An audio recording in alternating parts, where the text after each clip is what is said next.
Hello and welcome to another episode of Adventures in Publishing Land, the irreverent look at the latest publishing news that's happened in the past couple of weeks. Now, these episodes are meant to come out every 2 weeks, but so far we've failed in that massively thanks to various holidays. It will be a 2 week schedule from now on. I should introduce myself as well. I'm Mark Rinaldi from the Page One podcast. We're doing full names. I'm Tarek Ashkenani, also from the Page One podcast. I'm Nadine Matheson. I was going to do my middle names. I got two, but no, we'll just do Nadine Matheson from the Conversation podcast. Well, I noticed that Nadine had said her full name in the past couple of times. So I thought, did I? We'll try it as well. We'll try it as well. Embarrassing. You're lucky I didn't say Miss Matheson like I'm in court. That's what automatically goes in my head. I'm Miss Matheson. So I mean, there's obviously it has been 3 weeks since the last episode, so there's plenty that we could cover.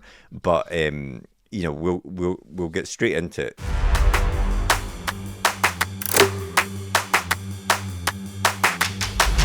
We're going to revisit a couple of stories that we covered in the past couple of episodes. Yes. I think first of all, we're going to begin with the Unbound update, which is possibly, well, it's sad news, but possibly not unpredictable. I think the last update we talked about, Unbound had gone into administration. Obviously, a lot of authors had been left out, kind of high and dry, no sign of payments for deals that they'd made, etc. And a new company had been set up, Boundless, with one of the existing management structure people was involved in that, and they were going to bring all the authors along and make sure that the money was still paid out, etc. Now, I mean, that was back in March, I think it was, back in May perhaps. But anyway, 2-3 months later, Boundless is now also gone. That's sunk as well. I mean, it's just a bit of it's a real mess, and pretty much any author who's involved in Unbound and Boundless is guaranteed not to get anything now, because everything's going into the administration of Boundless, and it just, I don't know, I just find this whole thing very uncomfortable. You've got so many companies being set up after companies, moving liabilities around, like money getting spent from one company to the next. None of it's going to any of the authors who are promised to sign contracts for money. You know, they're at the bottom of the pile, way behind any of the creditors, etc. So the one bright spark of news is a third publisher has now been set up to provide a safe and secure home for Unbound by a man called Will Atkinson. He's a former head of Atlantic Books, and his new company, Wilton Square, he's calling it as a safe and secure home for authors previously published by Unbound. I mean, you know, I guess watch this space, for instance. But I mean, all rights have reverted back to the authors. So they've got their books again. They've got the right to their books again. So they can take those books anywhere else now. I suppose that's the kind of the potential good thing that might come out of this, is that they are free to go somewhere else. Whether they'll all be able to go to this new Wilton Square, whether they'll have success there, who knows? I mean, I think a few authors had already started to find new homes for their books, right, but you know, the fact that this publisher is offering a sort of safe haven for anyone else that hasn't been able to do that, then that's it sounds like good news. We hope it's good news, but obviously with a slightly cynical eye. Nothing against this new company, but you know, it just every step of this story seems to be forward, dangerous. Back, Exactly. Yeah. I just had Ponzi scheme in my head, not for the new guy, just for clarification, so we don't get sued. No, I know what you mean. But I just had Ponzi scheme. Unbound stuff. Yeah, and also it's like, it's all well and good knowing that your rights have reverted back to you, and you're free to do whatever you want, whether it's to go independent or find another traditional publisher. But it's the money you've lost.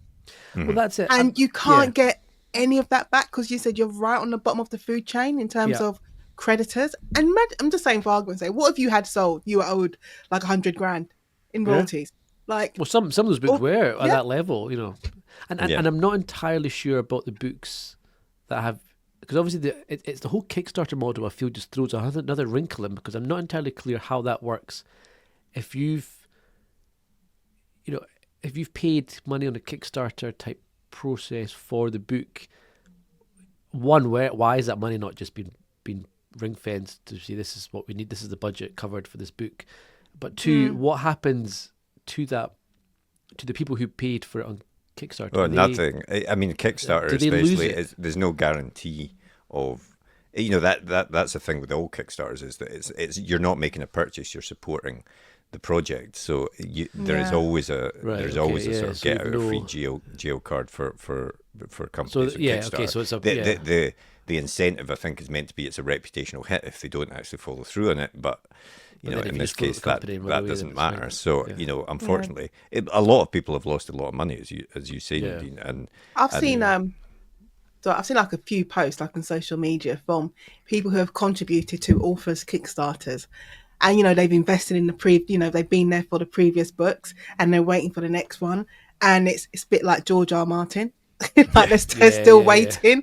And what can you, obviously you're going to be upset because, you've put money into it and you want to see your return. But being an author, being a writer is not just you sit down on Sunday and then unless you're using ChatGPT and produce a book on Friday and it's ready to go. There's so many variables that go into it and that can interrupt your flow also. And it's like you can account for that, but whether that's appreciated and understood by the people investing, I don't know. I think because obviously like Brandon Sanderson ran some very successful Kickstarters especially for himself, millions. I think it was like $4 million or something. I find ridiculous. it insane that his book is the biggest Kickstarter ever. Is for crazy though. But he had written those books already. Those books were there. I don't know. They probably needed edited and all this sort of stuff, and obviously they needed to be produced and all of that. So that's what the Kickstarter money was meant to do. And obviously, if you're as big a name as, this is slightly veering away from Unbound, but, if you're as big a name as Brandon Sanderson or, other big authors, then it's quite a good way of, you've written the book, you're going to produce it, you've got an inbuilt fan base that'll do it, and you're probably going to you'll probably make more money that way because you're cutting out the middleman in terms of being the publisher. So, I think these models can work, and as we said last time, I think there are also questions about exactly what the money was used for. The money was obviously not used how it was meant to be used. That was brought in and stuff. So the whole thing's a mess. All we can hope is that the new publisher, that these authors do find a home, this new publisher being one of them, hopefully, and they do start to have some steady footing on it. But I can't see a publisher using this model again anytime soon because it's always burned it, which is a shame because I don't think that as you say, there's nothing inherently wrong with a Kickstarter type program for this kind of book. It should be, if anything, it should be a safer way of doing it because you're guaranteeing the funds up front, you lock them aside, you cover your expenses. You're fine. I think it just shows as well that if that's going to be your business model, primarily you need to know how to run a business.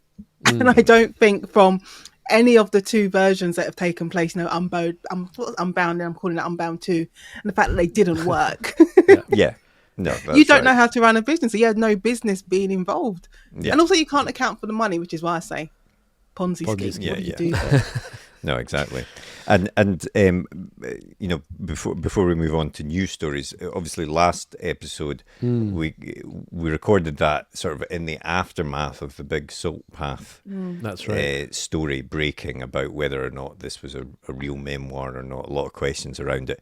And, even on the day of recording, by the time our episode went out, the news was already slightly stale because there had been more developments. So there have been more developments since then. So we thought it was worth touching on that as well. That's right. So the Salt Path saga continues, and I think will continue going forward. But essentially now it's kind of gone into the back and forth stage, isn't it? Where both sides are kind of starting to flesh out who so you've got the publisher who are really saying, we didn't know any of this. We did all the diligence, which is reasonable. And I think, to be fair, there's been a lot of discussion about what is reasonable for a publisher to do and how much. And I think it's the take-home message that I keep seeing everywhere is that it's not reasonable to expect a publisher to do a forensic analysis of someone's memoir. I think it has to be some kind of trust and it has to pass the smell test, etc. But I think that's enough.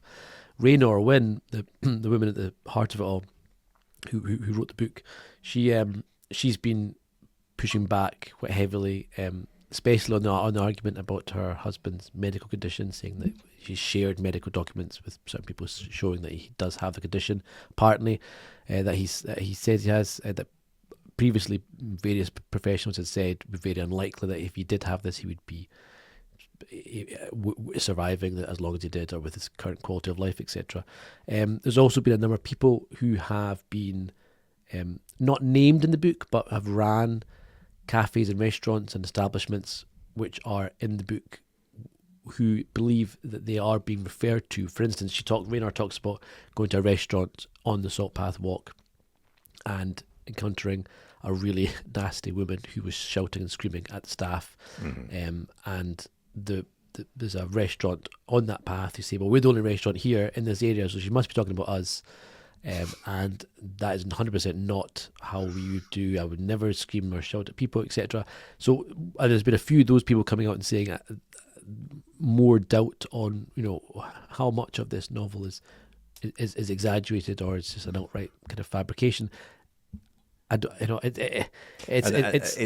of this has led to her next book being delayed by the publisher. Next book's now delayed as well, so it's becoming a real mess. But I mean, one argument I saw online was is this the death of the kind of nature memoir type novel? And I think the answer is no, because I mean the book's selling better than ever. It's the sales. Well, this is the thing. This is why I was like giggling. I was trying to keep a straight face, but I couldn't. Yeah, there's no such thing as bad publicity. Yeah, that's because even though she's fighting back, like I don't blame her. Like, I would fight back. Even though she's fighting back, her books, they're going up. So even as though the second book has been delayed, because when I was watching the chart, it dropped down, then it went back up again. Then they had two versions of the book, the movie tie-in version and the original paperback. So they were both like swapping with each other.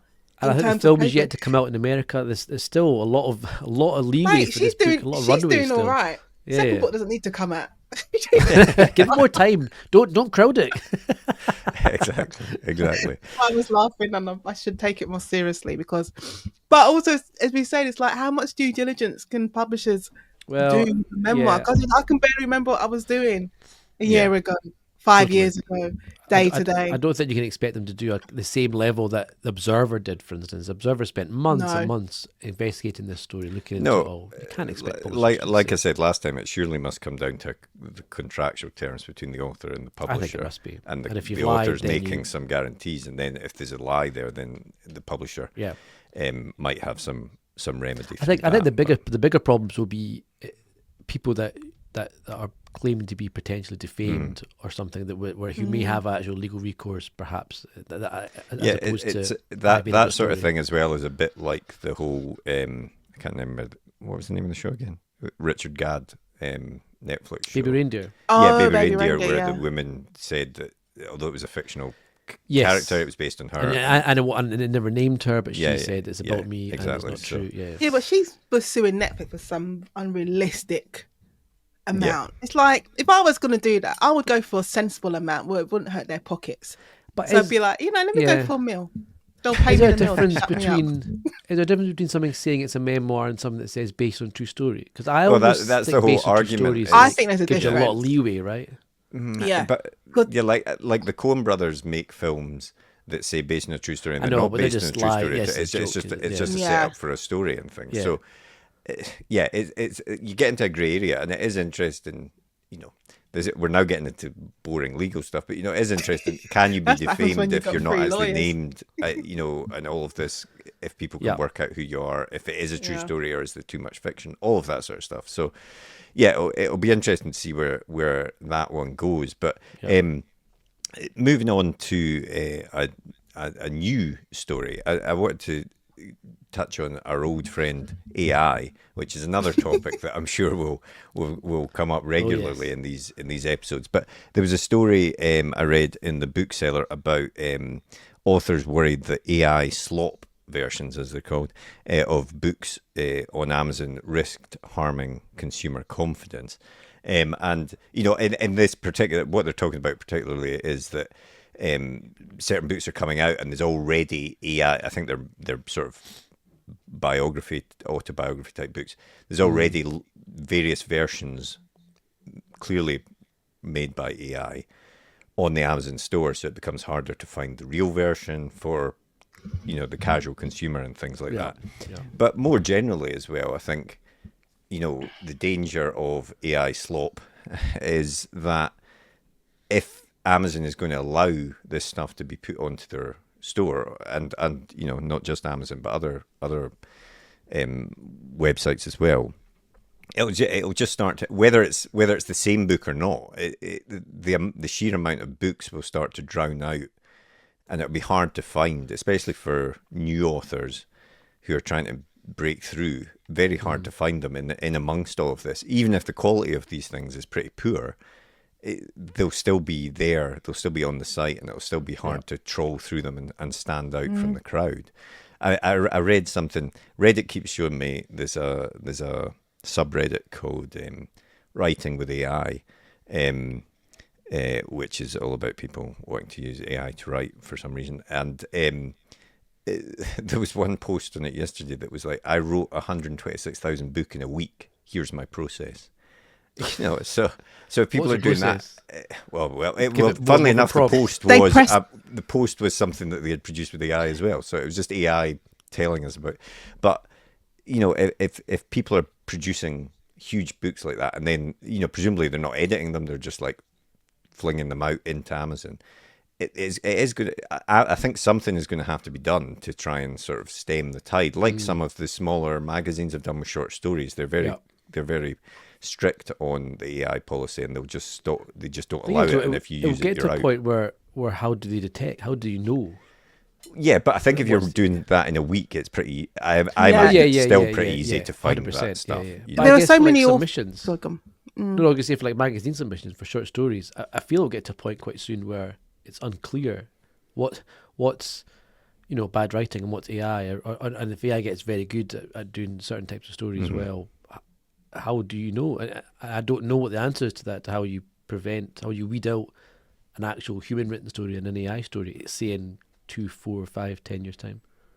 It reminds me of, when it's not really the same thing, but when self-publishing became a thing, and on Amazon at the time, it's all of a sudden there was like this deluge of self-published books, but you could tell. Yes, it's not diminishing self-published authors, because I was one. No, I love it. It was the covers and stuff, wasn't it? You could tell by the covers the ones that were so. You're like, this is clearly self-published, and it clearly hasn't. They haven't done the work. Yeah. So I always say with self-publishing, you need to do the work. So you need to do the editing. You need to treat it like as if you were a traditional published 100%. author. So in a way, it was easier to work out what was bad self-published books as opposed to something that was genuinely good. But you said with AI, I don't know, without it going through some kind of AI. I don't know if there is one, some kind of AI check generator. Well, I mean, there are Amazon, these things, and then for them to do the gatekeeping, not us. They don't. I don't think those things are reliable in and of themselves. No, I know it's hard. I know. I mean, if it's in a Word document, I don't know. I honestly don't know. I think it comes down to the quality of it again, and I suppose just taking what you're saying there, Nadine, I suspect a lot of them will still be easy to detect. They'll still be obviously bad. Just looking at them, it'll be obvious when they leave the prompts in. Especially that. Yeah. Would you like me to delve into these characters? Exactly. What a great idea. Blah, blah, blah, blah. Yeah. No. Let me make it better. Yeah. But I think they'll have to do something to stop them just dominating the charts, whether it's obvious or not. I think it's just going to be difficult for because we've talked before. Publishing at the moment is difficult enough. The publishing outlook is difficult enough for established authors and for debut authors to try and get into it. And if it becomes harder and harder to stand out, for self-published authors as well that are really doing the work that you're talking about, Nadine, they're going to get hit by this as well. So. Yeah, I don't know what the solution is, but what if there we has had to be something? Sorry to think of it. Well, I was going to say the Society of Authors, they're doing a survey at the moment. I'm not sure if it's still running. I'm on the board, I should know, but they were doing a survey asking authors how they basically felt about having a stamp on their books, which is basically saying a human wrote this book. That's what the stamp is basically. saying, and I know there was, I'm not sure it was the Writers Guild or the Authors Guild in America were talking to their members and surveying their members about having an author stamp. But then I don't know if that stamp is going to be something that you're going to have to purchase to say, yes, I purchased this stamp. I'm now putting in the book to say I wrote it and not AI. Or is it just something you can just pick up like a free badge how and do you put it on your prove? book? And then how do you qualify? What's to stop the AI people doing that stamp? This and is also, the thing. Also, there's a problem there to me as well, which is sort of goes to that opt-in, opt-out sort of idea of various things, which is really it should be the AI books that are having to mark themselves clearly as AI rather than human authors having to do. I mean, I guess one option is having a chart purely for AI books, and they have like you almost give it its own thing, and you see how that's good a giving book it can sort AI of do. legitimacy though. It is perhaps, Yeah. but it also I was thinking about this over the weekend or a few days ago, and I was the whole reaction from the book world seems to be pretty muted to the news, which was people's books getting picked up and pirate websites and used to train AI and stuff like that. Nothing. There's not much fury from governments, etc. But it seems to be kind of No, fine, blah, blah. no. I think the problem is because the government's whole, mandate at the moment seems to be we want to work with these companies as opposed to we want, not saying we want to protect the authors first and we'll work with the companies to do that. They're starting with we want to work with the companies, yes, and how best to use AI, and then everyone else comes secondary. I think that's right, and I was also surprised a lot of publishers aren't like more up in arms about their own books being taken. But there are cases in the US that are ongoing. I know that's true. The US is going to go through stuff. And there's been a couple of decisions. One wasn't good. One potentially. Yeah, true. There is movement. But you are seeing a lot more publishers now. I think it started in the news field, but now as I saw Bloomsbury actually, either today or yesterday, we're exploring the possibility of working with these companies in some way. So giving authors the chance to opt in to... They get paid a little lump sum to have exactly, your book. Yeah. So, I think that's the thing though, isn't it? You want to get paid. If you're going to use it to train the next Terminator. If it's a fair compensation for it. Yeah. But then I was thinking, if I'm going to be killed by a robot with my voice, I at least want to have been paid for it.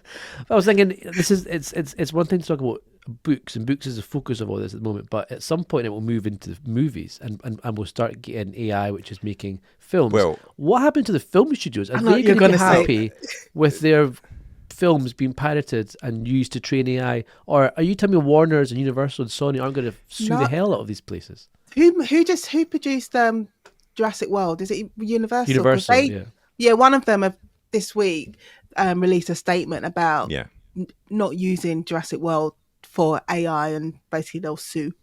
Yeah, should be the response. But at the same time, Amazon have just said that they're releasing something called Showrunner, where they'll do Amazon's the thing where you problematic. Isn't it? Is the thing where you'll be able to. They want to work with existing IPs, so you'll then be able to say, I want to create the next Avengers film, and I want it to have these actors and blah blah blah, and so they're hoping that people will buy into that. I mean, can't. If that is the future of storytelling, it's just so depressing because it would just be such.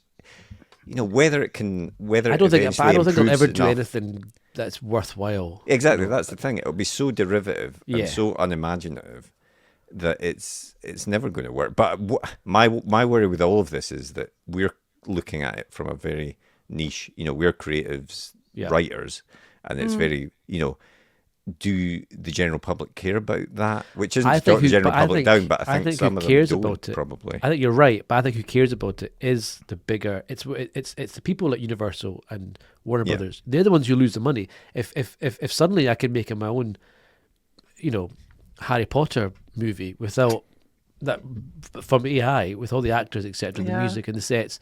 Warners don't want that. That's a massive money loss to them. I'm not sure anyone wants to be doing that at the moment. But anyway. Warners do. Yeah, that's true. They'll do it all day long.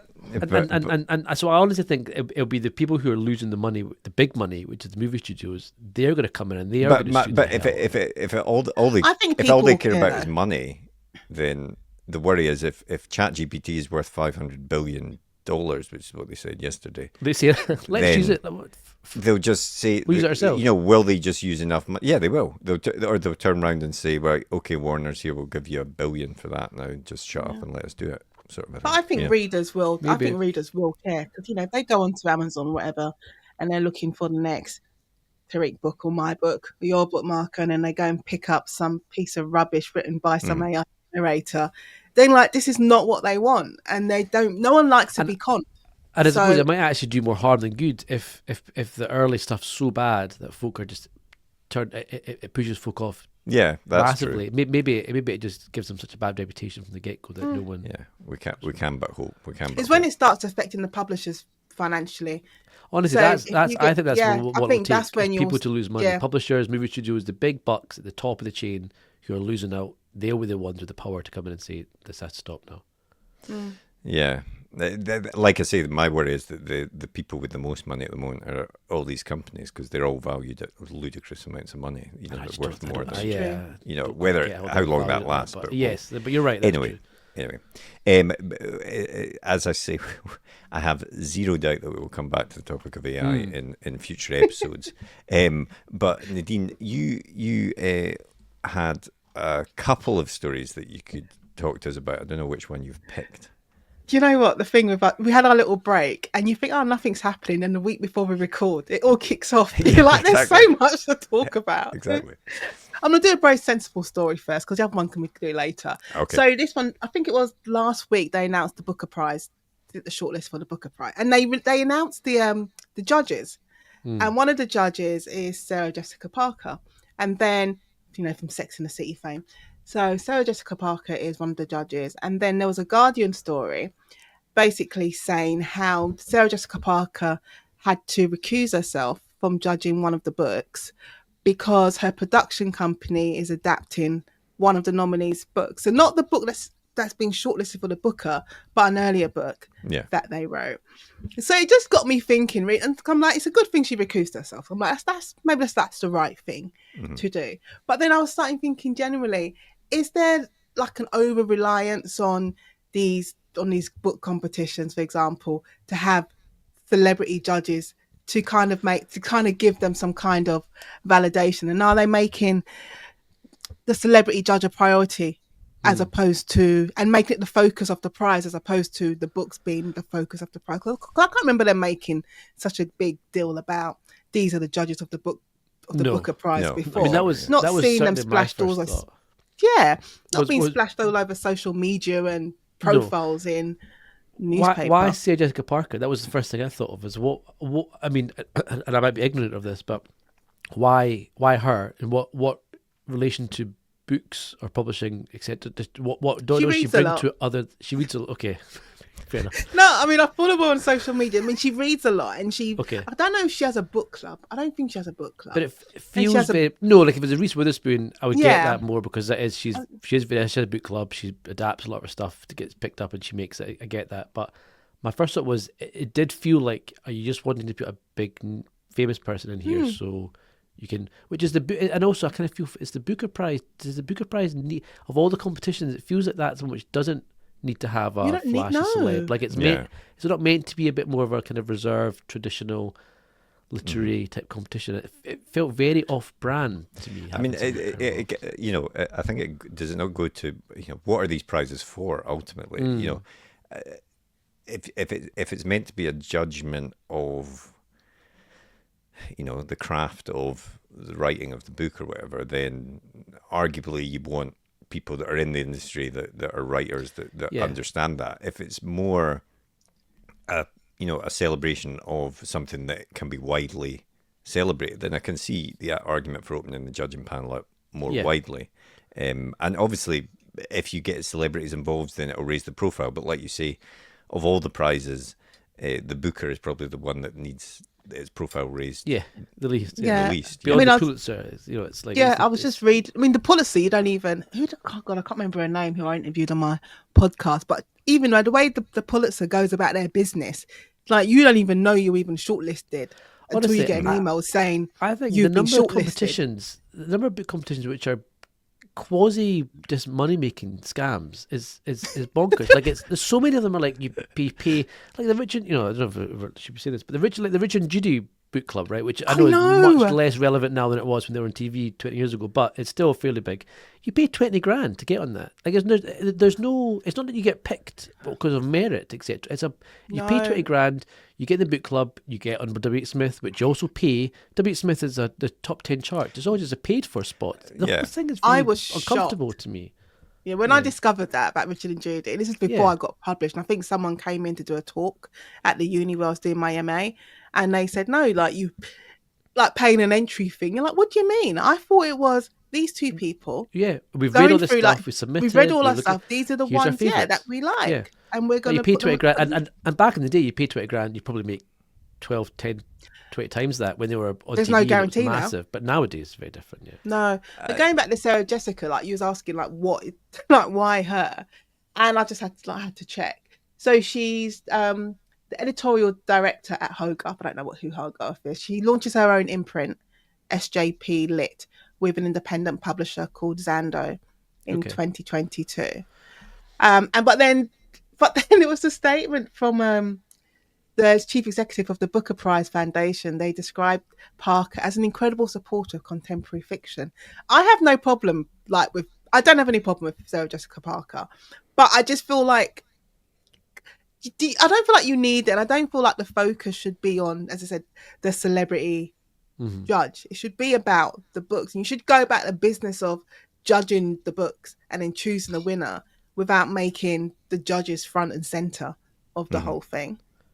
Yeah, I think that's right. But I suppose it is, funny, I was speaking to an author friend just yesterday about prizes and the impact of prizes, and he had spoken to, he teaches creative writing, and he had spoken to his class and asked them about the impact of these prizes. Do they think about these prizes? And not one of them cared about these prizes. The difference these prizes make, I suppose, is it does make a difference to booksellers and people like that, because then your book might get on a table at the front of the store, or they might stock it more and all of that sort of stuff. But so I suppose I can see the idea of why you want. Oh yeah, validation, absolutely. But that's a personal thing. Yes, it's very much in terms of the impact they have on sales and stuff like that. I think very little. Yeah, I think there's clearly a bounce. Sorry, Mark, I interrupted you. No, that's fine. No. Yeah, no, I was going to say, I think there's some of the prizes, not all of the prizes. I think some of the prizes, there's clearly there's a bounce with the sales. So the women's prize, there's a bounce. They announce the winner, and that book shoots up in the charts. And the Booker Prize. Orbital has been in the charts ever since it won last year. That has helped. But you're right, a lot of them don't do much. No, I don't think you get it with the British. Is it the British Book Awards? I don't think you get the same bounce unless you've already been like a big massive seller beforehand, a really big bestseller, then you get a bounce. But if you're just someone who's just been floating around like on the mid list or barely scraping into the top 20, I don't think you necessarily then get the bounce with the British Book Awards. Especially more about the accolade. Yeah, especially the competitions which are kind of public voting, which are very much then based on how big you already are and how big a name you are before, as opposed to the book itself. And all of this just makes me reaffirm my belief that all book competitions are crap, unless it's one which I'm unless you win. When Tarek wins, bloody Scotland. What are you shortlisted for at the moment? Magavani. That's apart from Magavani, everything else is waste time. and we might revisit that assessment after Obviously, September. When he's on the Richard and Judy book club. Mark would delete this episode. It will suddenly, this episode will suddenly disappear. So, I mean, funny enough, we were talking about the Booker Prize there, and there is, Tarek, the story you wanted to touch on briefly was the very important story. The Booker long list was just announced, but just before that, I think the day before or something, there was talk of. It comes up in publishing quite a lot. Like it's at least a yearly thing. I read this story that the death of the male novelist, and the Booker long list seems to have burst that almost immediatally because it's mainly men. So you men are so miserable. I don't know what's wrong with you. There was a very interesting article in the book, so the Radio 4 podcast, in which I kind of talked about our men being pushed out of publishing. And apparently, I have to say, I think the answer is no. But the figures that they were putting on this podcast was that 58% of book buyers are women, and that's higher when you look at just fiction. Although I have to say 58% is kind of close to 50%, not exactly a massive slam dunk. But anyway, the argument they were making was that Your women maths dominate. teacher might disagree, but yeah. Women apparently dominate the bestseller list. So they were saying that 17 of the top 20 best-selling books at the moment are women.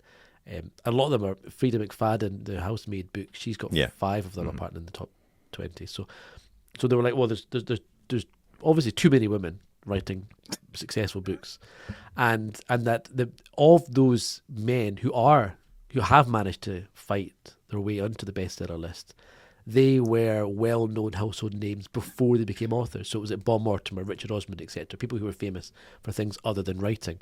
And then there also been this weird argument that the men who were successful were grandfathered in. So they were successful from an earlier age, where the types of books, they wrote was decades ago, the culture was different. And I think the insinuation was the books that they wrote, if they wrote them now, wouldn't be successful, which I don't really agree with, because if there's a market for your book, is that not true of any old book? Yeah, absolutely, yeah. And I think there's either a market for your book or there's not a market for your book. Yeah. And I think if you write a book that's nobody wants to read it, and I don't think you get around that. They then move into the publishing sector as opposed to the readership stuff, and they say that women comprise 2/3 of the publishing workforce, but only 2 of the big 5 publishers have female CEOs, which again is almost half. Like you can't, it's 2 out of 5. It's either 2 or 3. It's not. I don't feel it's a big enough. 5 is maybe not a big enough number to draw much of a inference from. They then looked at literary prizes, and they said, well, 7 men in the last 10 years and 4 won the Booker Prize, and 4 women have won it. It adds up to 11 because Mark Atwood and Bernadine Evaristo shared it one year. Which is wrong. Sorry. The fact they shared it. Yeah, they should have. Yes, I agree. Margaret Atwood shouldn't have won it. She's nonsense. got enough. Yeah. And then there was a whole bunch of shades thrown around at sensitivity readers, and the argument seemed to be that sensitivity readers are pushing men out of publishing and saying that because they are saying, you're a white man. Toby Young, a journalist, said that his novel was thwarted by a sensitivity reader. Yeah. And if she say, for people who don't know who Toby Young is, he's a kind of right-wing journalist, basically, Daily Mail, New Statesman, etc. And he was saying that, Spectator and stuff. He was saying that his novel was thwarted by a sensitivity reader because he was a white man writing about a black male character, not because it was it was crap. Yeah. and I had to say, I had to feel I should defend sensitivity readers a bit. I think they get a short shift. Is that the phrase? Shrift. What is a shrift? I don't know. Why is it that's short? The phrase. Yeah, okay, right. So sensitivity readers, I think, get short shrift because we'll find that out for the next episode. The role of a sensitivity reader, for those that don't know what one is to ensure that the research which you do into a topic is done correctly. You're not using stereotypes, misrepresentations of cultural groups, etc. Which I would have thought all writers want to make sure that they are doing it properly. They're not misrepresenting something. They're not. What a sensitivity reader is not is saying this is an offensive topic. You cannot write about this. You're not qualified to write about this. I think any topic is open to anyone if it's done properly and if it's done with the right amount of research. And I feel sensitivity reader as a phrase is perhaps a wrong, not helpful term for them. To me, it doesn't help, But yes, anyway, as you say, Marco, Bookseller, next week, Bookseller announces the long list for the Booker Prize, and it's 6 men, 8 women, pretty much equal almost. Yeah. So, you know, 6 men, 7 women. Are the men getting pushed out of publishing? Well, this is what I hear. All I hear is a lot of whining. I hear a lot of whining and complaining. That's I've got just no Tarek speaking. sympathy. I know, that's just Tarek. Just reminds me of, so remember James. Sexist, Nadine. I'm so sick of this garbage, honestly.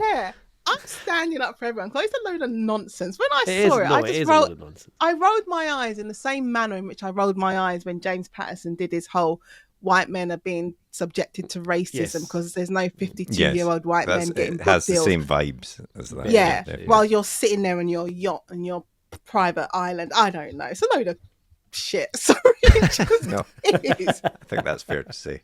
Yeah. No, but what all it is a balance. That's what it is. It's always that thing, isn't it? It's a balancing of things, because for years and years and years it was only men largely. of course it was. So all that's happening is that there's a balancing happening. So that doesn't mean that men are being pushed out of publishing it. No, so not at all. it's a load of nonsense. I have looked up short shrift. Oh, Would you okay. like to know? What's that? So Yes, it is something to do with the lack of time for a confession before you're executed. That's where the phrase comes from. Oh, And it I comes like from that. the Old English word scriffin, meaning to prescribe, assign, or impose a penance. I like that. Well, That's cool. Yeah, well, they need to give penance because no one's being executed. They need to stop whining because you can't win. You're like, they complain about, women authors. They complain about authors that fall within the diversity and inclusivity tag, and they feel like they're being pushed to the. No, you're not being pushed to the side. You're not. No, you're just writing a crap right. book. You just exactly. you might It's- you might- it's always- Toby, it's and always- you're being entitled and privileged. And you No, need to that's just exactly what rein it is, in. and it's always someone else's fault. It's not. It's not Yeah, your. yeah. It's not your fault, sort of a thing. So yeah. It's not the fact that you're a prat. Not naming anyone. Sorry, I just find it a nonsense. No, it is. I agree entirely. I always enjoy these when is it International Men's Day type Yes. arguments. Right. Exactly. Go and join James Patterson on his island. That's what they want. They want like a male version of Themyscira. I don't know what that would be. Just put them all on Yes. an island. Yeah. Write your books. Sell your books. And hidden away from the rest of the world.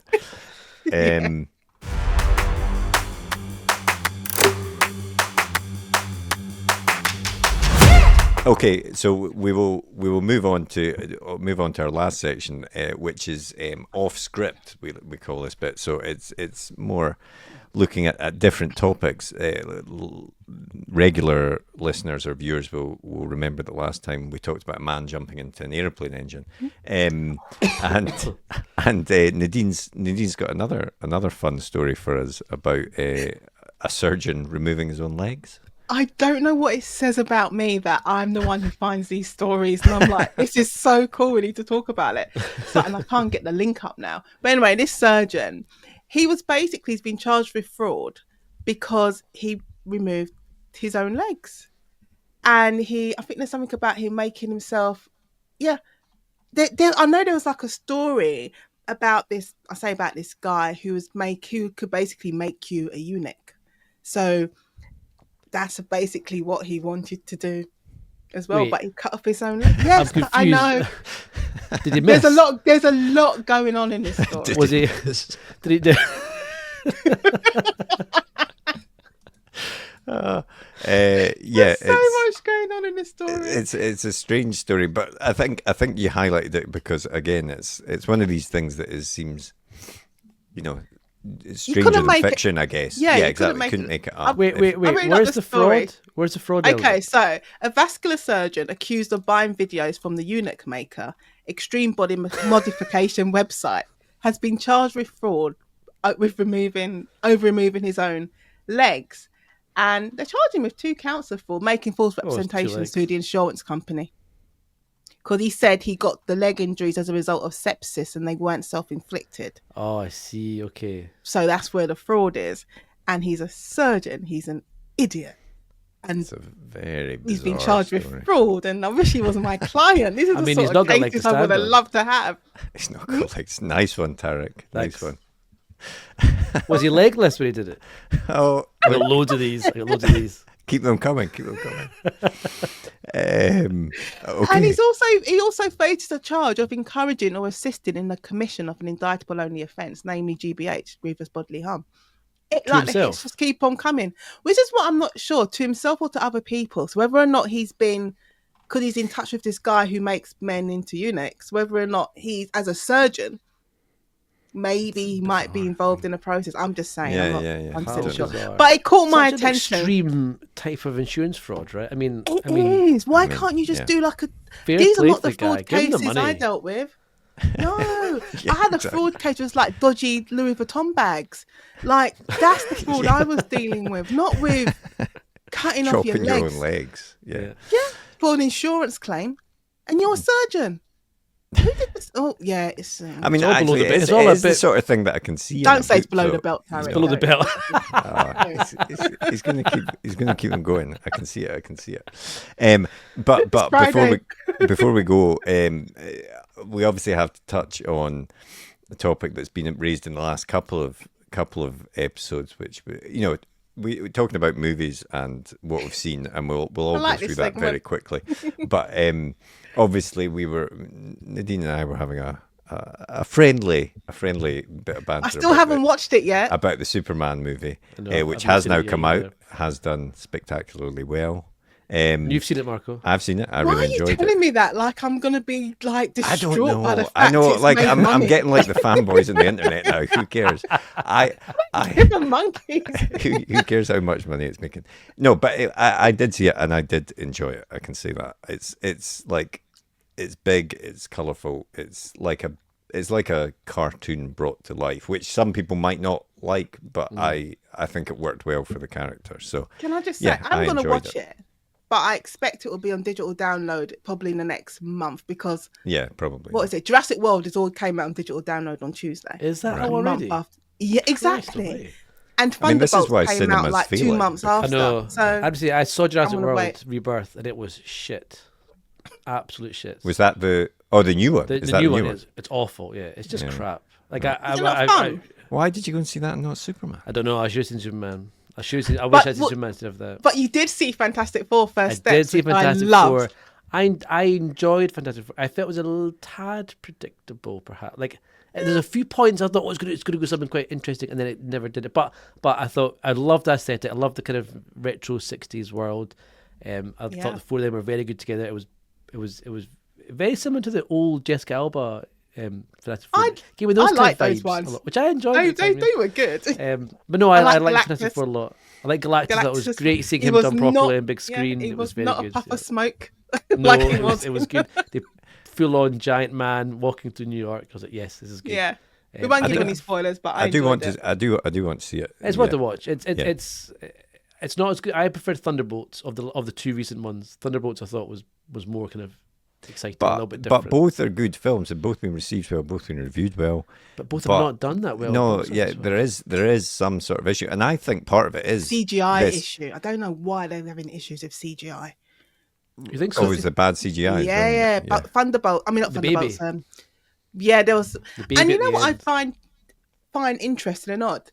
I love Transformers, so I will watch all the bad Transformer movies. Yeah. But the Transformers CGI was so much better in whenever the first one came out, like 2006, Yeah, no, it's true. Yeah, it's 2007. transforming. When you Yeah. compare it to what's the CGI now, it's like they've kind of gone backwards, and I don't. I think understand they were why. much more picky about what they were doing in CG, and they were doing like just the CG, but on like real life shots. And I think nowadays, Yeah. So it's just the Everything is the entire CGI shot is almost. CG. Yeah, so it's all just. yeah. I think that's true. They're not Roses even in weight a or something. street or anything. They're just No, like, exactly, they're just yeah, in a yeah, room. yeah. And I think that this idea of bringing the movie out within 6 weeks, I'm almost tempted to say, oh, Fantastic Four will be on Disney Plus in a month. This is why I'm not But worried. that's it, though. Don't It's got me really watching crap Superman. summer. Yeah, so I Yeah. think that is killing these films. These films aren't going to not make the cheap going to billions cinema at the that moment, and you've- they made you know. before, which maybe is a good thing. If it means more different types of films being made, then I'm I think all it's for been When now did there's like a Jurassic World? year- Sorry, go on.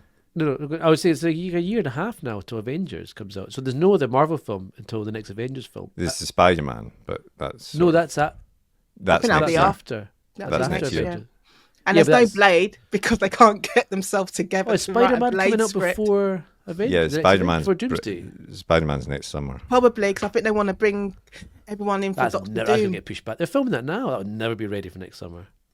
Maybe it will be. But better like phone going, Kevin but Feige going in. back Kevin! to, You've got bad on the news. phone It's to not going to him. be ready in time. You've not thought this through properly. but going back to like release dates. I remember like when I was younger. Like, I remember waiting forever for I know it's different. Waiting for Back to the Future to come out on video tape because it felt like I know. it was like Yeah. a whole year. Yeah, it was a year between pretty much. Or it cinema felt like release. that, like a good 6 yeah, months, 8 and months. DVD something, yeah, it was a It was really, huge, and then watching it on TV was literally years later. Oh, when You it would was be like, able to God, watch I it was remember- big news. It's got it's TV Yeah. premiere. Network It was like shit, premiere. like years later. Yeah. I was remember always at Star Christmas Wars time or was a something. network premiere Yeah. at Christmas. But that's, We already had that is it, we what had to- I do feel. yeah. Streaming is kind of, as much as I love the convenience of it and it's all there, Yeah. I can choose watch when I want. There's something I miss about that kind of event where everyone is in it Yeah. together watching stuff. It definitely has killed that. Has killed that a bit. But we have. There were other things we've seen that we want to talk about, but we are running out of time for this episode, so we will Oh. save them for. Or Yes. you want to say something quickly? You can go. I for just it quickly. wanted to talk about I'm calling it chaos at Waterstones because Oh yes, this Oh, was yeah. the Can I other just talk story. about it Yeah, briefly? quickly. Yeah. Throw They this in had their quickly. book fest on Wednesday, and apparently it was absolute chaos. People couldn't move. It was unorganized. The authors who were at the signing tables were just being swamped by people. People were knocking themselves over and knocking people out of the way just to get a sticker and a fan and a proof, and it was absolute chaos. And it shouldn't have amused me, but I'm like, I don't Photos understand of that event, why. it's bizarre, absolutely bizarre. I mean, I think the problem was having a ticketed event, but having it open to the public. So you had just people streaming in off the street, and no Well, the thing, control I over don't how think many it folk was in the building. ticketed and it was free, but it's not their first event. The first one was in 2023, so it's not the first time they've done that. right. But I think what the difference is between 2023 and now is that the romantasy genre or subgenre has Exploded. grown exponentially. So, and these, I say the blog, maybe not the bloggers, the readers, the content creators, those who are attending, it's because they're going They because they're desperately romantasy. want- Yeah. And they want the merch or they want the sticker, Yeah. they Yeah. want the bookmark and all this. Because they'll call them special editions of the books that come out on Waterstones for romantic. You know, they buy the books. I've seen it on TikTok. They buy, but they're not even reading them. They just want to have the special. On the shelf, yeah. it's It's edition, verging yeah. towards the sort of Comic Con stuff, really, isn't it? You know, in terms Yeah. of It like is. the collectible type thing, and they want to meet the creator and all that sort of stuff. Yeah. So you do maybe need a bit more organization for it. I mean, it's And more just space. it's just poor organization. Don't let enough. No, Have it could someone be on a the door bookstore and only have yeah. a certain number of people in at a time. Is Yeah. the simple solution. For even to a it, but- simple fire hazard, there must Yeah, be a limit on how many exactly. folk are No. allowed in a shop. Because I think The- the author, is it Juno Dawson? Yeah. She left her signing. I read it in the, I think it was the London articles. She left her signing table because she was having a panic attack Yeah, I because can it was believe so if hot you're being in swamped, there, and yeah. we were getting swamped. So I So- had to share that. I think That was Waterstones recent. have apologised, but yeah, hopefully these things will be better organised in the future. But speaking of the future, we will wrap this one up now, and we will come back in a couple of weeks. It will be 2 weeks this time, with more news and no doubt touching again on the latest stuff we have watched as well, because we always like chatting about And that I will stuff. find another strange story. It's like the Twilight Yes, Zone. exactly. We can find out what gruesome story Nadine's found. Nadine's corner. What did you say? I Yeah, found my exactly. niche, haven't I? Strange We'll make corners. we'll make that a new section on the show, definitely. But yeah, thanks for joining us. It is part of the STET Podcast Network. You can get our shows on there, all of our shows. You can watch this. You can listen to it. So please do subscribe. Please do tell people about it, because it's a new show, so we're trying to grow it, and it's hard to stand out against the algorithm and all of that AI slop that we were talking about. So please do that, and we'll speak to you again in a couple of weeks. See you later. Bye.